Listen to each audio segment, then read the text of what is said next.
Good morning, lovely. I got a channel message. In order to be in tune with your body, you must be in tune with your emotions, and vice versa. Oftentimes when we have experienced a lot of trauma, we completely remove ourselves from our body and our emotions because it is too scary to live inside of those feelings for too long. Many of us become addicted to substances or negative habits that help us escape but keep us from thriving.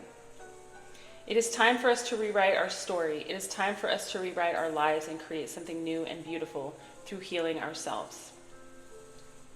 So this is a beautiful message after the new year, because a lot of us are setting intentions for this new life we want to create. And a lot of us in my collective have experienced a lot of trauma and adversity and things that felt like they have defined us, and things that we felt like we couldn't overcome. And as somebody who's experienced my fair share of trauma and adversity, I can tell you there have been times when I thought I wouldn't recover or I would never be okay, or that there was something wrong with me. But through healing and facing those demons, through loving myself, through being honest about my vices and the ways in which I want to expand beyond them, I have been able to come so much farther than probably anybody thought, and I'm only just getting started. I used to be a heavy drinker, I used to be a heavy smoker, I used to just kind of eat whatever I wanted, and now I have all this discipline and self-love that I've cultivated through ritual.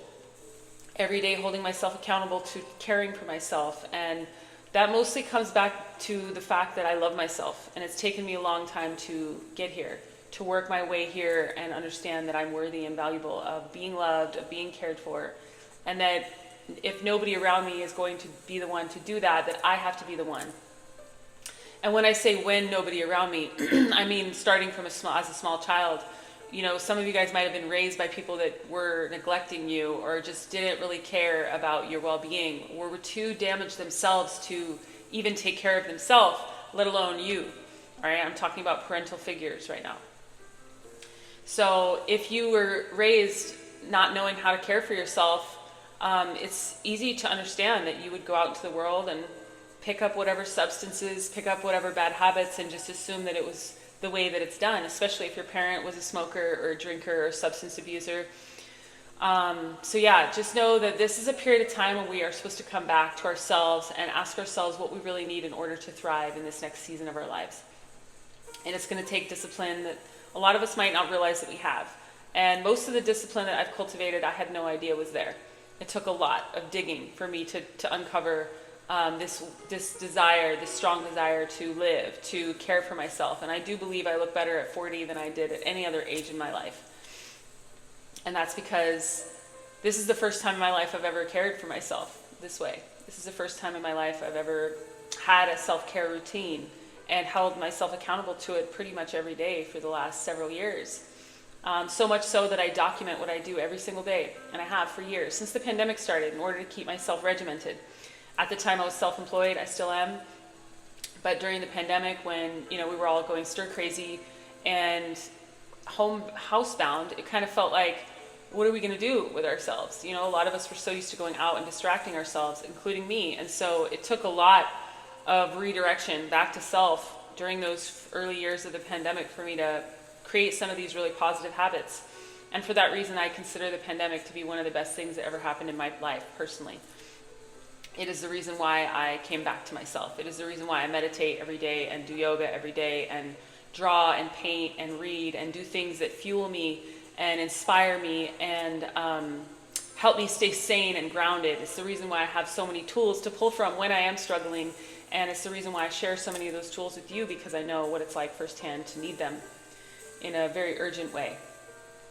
So this is an invitation for all of us to, without guilt, without prejudice or projections, to set some intentions for this year, to come back to ourselves, to remember that real love starts with us, that we can't truly love another until we love ourselves. We can't truly respect another until we respect ourselves.